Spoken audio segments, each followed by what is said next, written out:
भैया काहे उदास वाला हो? कोही रे देखना बड़ी लाइन लागल बा। लाइन लगल बा तो दा ना तू है भिरिया में दल चढ़ा दो।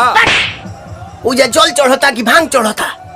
था बुझ गई नी यही थे थावन में बाबा बाबुलाई लहलन। अरे तो एकर कोनो उपाय बा?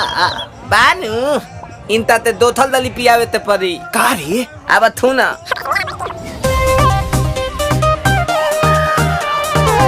हर हर बम बम।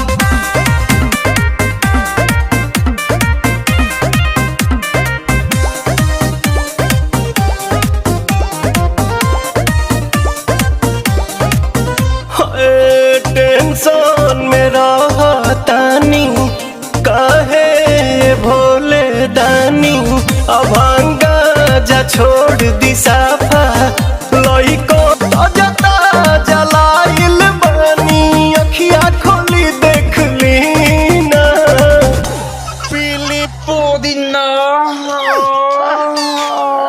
पीली पुदीना पीली पुदीना सावन भरही असो भंगिया के बिना रे बबिया ना पिहन का रे लोता ना भैया हम पियावा तनी। हाँ हाँ पिया भनिया धतुलावा थोली बतली तवे तदी भनिया धतुलावा थोली बतली तवे तदी ए तबे लतालाई तली बाबा ए तलोते तदी ए तबे बेलूरा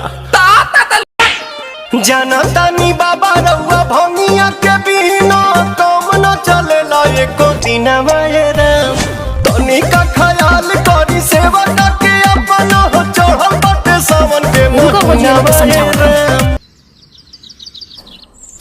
ले दादा अरे झूठो के भीड़ बड़ा कइले हो सभे के बड़ा झुरइले हो झूठो के भीड़ बड़ा कइले हो सभे के बड़ा झुरइले हो तोहर बिगड़ल काम बन जाई छन भर में बाबा के शहर में जादेव घर में बाबा के शहर में जादेव घर में बाबा के शहर में ये बतिया ढंग से ना बोल तू जाना जल्दी जल्दी पुदीना हाँ